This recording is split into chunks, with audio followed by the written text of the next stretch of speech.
Welcome back to Autism at Home, brought to you by us at Early Autism Project Malaysia through our non-profit initiative, The Hope Project. My name is Jochebed Isaacs and welcome to our 7th lesson on coping with the pandemic or endemic series. In the previous lessons of this series, we talked about how to communicate with our children about COVID-19, how to cope with lockdowns and quarantines, how to teach children how to wear face masks and face shields. Then we had lessons on how to use hand sanitizers, as well as preparing for swab tests and vaccinations before moving to our topic on social distancing. In today's lesson, we will be sharing some tips on online lessons. As we all know, children nowadays have had to go through their school lessons online due to the global pandemic that we're all facing.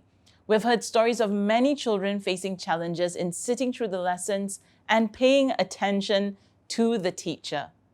Some parents may be able to support them by sitting with them through these lessons, whilst many may not be able to due to parents as well working from home. In this lesson, we will be highlighting the common challenges in online school lessons before going through some of the strategies that can help make them be more successful for students, teachers, and parents. Let's start with some of the common challenges faced. We have narrowed them down to 3 main areas. Attention is a major one on this list. Teachers have also shared that it is particularly difficult for the children to attend and stay focused in their lessons, be it one-to-one or group lessons. Then there is also the factor of distraction, especially in group settings where multiple children may just be talking at the same time. Or instead of responding to their teacher, they may be telling their friends some random story about what they played with, and then their friends start responding to them, and you get the idea. And oh well, since they are unable to physically meet their friends, they may get really excited to share their stories when they do get to see them, even if it's just in the virtual world. And last but not least, motivation. Children may find it genuinely challenging to be motivated to attend their lessons due to numerous possible reasons. One of those is possibly due to the nature of the task, learning needs that is not met, in which case the child is unable to effectively learn from a teacher talking through the screen. Other reasons can include durations of the lessons, sizes of the group, and the list goes on. Now let's talk about some tips to tackle the challenge of attention. In general, most of us can agree that online school sessions just don't work for some children, whether or not they have autism. It can be genuinely challenging for them, and with teachers having a tight schedule and so much learning material to cover within a lesson, there's only so much that can be done to achieve 100% success. Not to mention screen fatigue.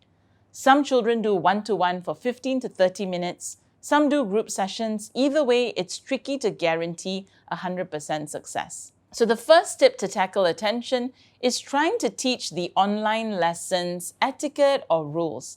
This is important as it helps set children up to a formal, structured online lesson as well. One suggestion is to wear appropriate clothing. Yes, some children may appear in pajamas just because it's an online lesson.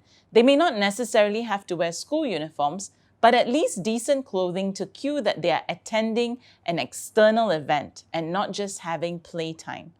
Secondly, teach your child how to unmute and mute their mics.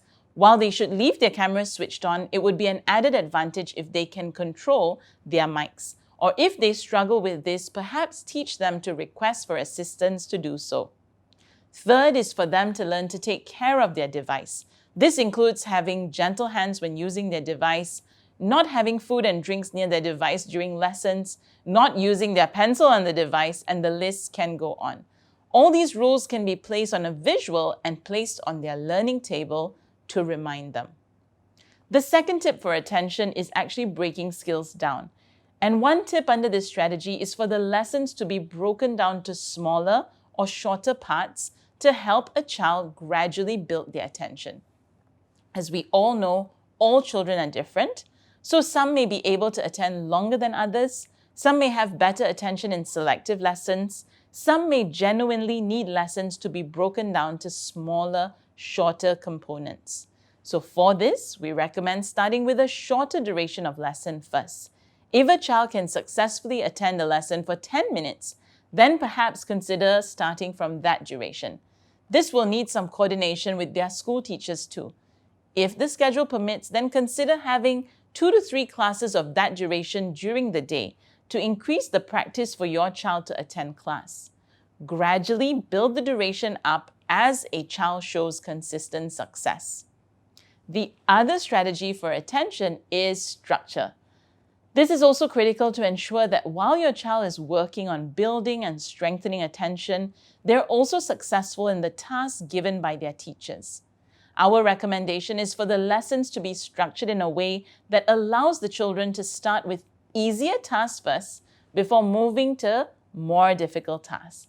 This setup helps to also build a child's willingness to participate, seeing that the tasks are relatively easy and to get their momentum started. Then gradually increase the difficulty of the task.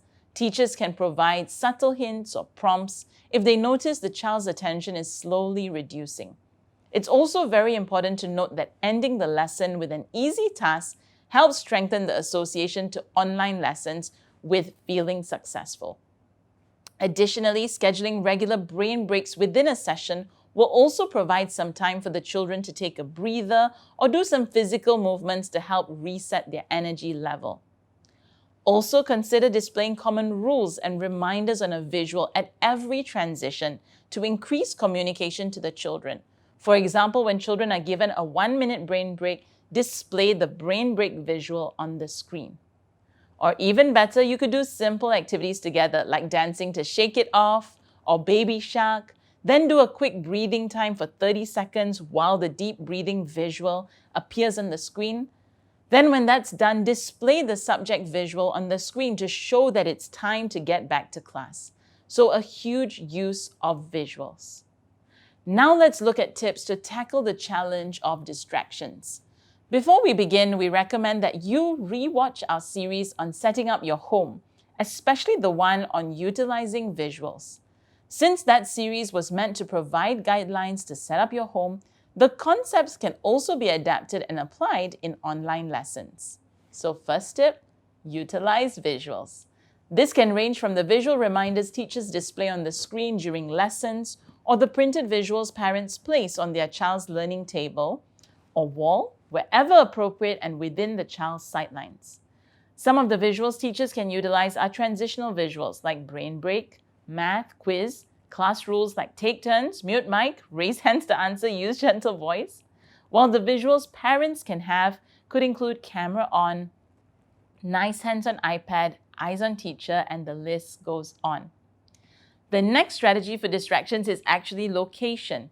It is very helpful for your child to attend their online school lessons in a less to no distraction room or area of the house, preferably at a corner where he may only see the wall if he looks up, without TVs and screens and colorful pictures and maybe lots of fun toys around them. Keep the environment clean with all things kept away to the best that you can. This will also make the environment a little bit more formal school and less play-like. The third is breaking down the level of distraction in the size of the class. Children may get too excited when they're able to meet their friends, even if they are virtual. So this can increase the distractibility when they attend online school lessons. Teachers can consider starting with them on a one-to-one setting if possible, and as they are more successful, they can gradually increase the number of students in the class, ideally by 1 or 2 children at a time. Another one is actually with the camera setup. It is beneficial to ensure that the children in the group try to have a blank background so that there is less distractions for the other children. And if they do insist on having specific fun backgrounds, perhaps teachers and parents can consider using those as a reward for them attending and participating in their online lessons. Last but not least, let's go through strategies for motivation. With motivation, we encourage you to check out our lesson on making learning fun. We've got so many fun strategies discussed in that series. The first point actually was fear versus fun. Now, in the context of online school lessons, this concept applies to both teachers as well as parents. Instilling fear may work for some children, but it won't last long. Instead, incorporating lots of fun elements will really contribute to children's overall success in their online lessons. One idea is perhaps to incorporate fun games during the online lessons. Then there's the whole aspect of making learning fun. Again, incorporating fun in learning is beneficial. So for teachers, what about wearing a funny wig or a character's mask during a lesson? When children associate learning with fun, this will motivate them even further and will strengthen their attention. We're sure there are many more ideas out there that you can implement in online school lessons. The ones mentioned in this lesson are just some of the points simplified for the purpose of this lesson. Do drop it in the comments if you have anything that you've tried and share with us those ideas. Try your best as a teacher or parent to implement as many of the above strategies. Essentially, it always comes down to our 3 basic principles: break skills down, reinforcement, and practice. Pop quiz. Marie notices that her daughter Anne is facing some challenges in her online lessons. During these lessons, Anne is grouped with 6 to 7 other children, and Marie notices that Anne would cover her ears when her classmates respond to the teacher with loud voices and when all of them are speaking at the same time. When this happens, Marie would ask Anne the answer to the question, and she finds that Anne is able to give an appropriate answer. What can be done to help Anne be more successful in her online lessons? Lower the speaker volume, turn off the camera on her device, break down the distraction level, or for Anne's classmates to not be allowed to respond. Yes, in this case, breaking down the distraction level is the most ideal strategy for Anne. Marie can consider speaking to Anne's teacher on these suggestions. Number 1, for Anne to be placed in smaller groups with perhaps 2 to 3 kids, or best, and if her teacher's schedule allows for this, Anne can have a one-to-one session with her teacher.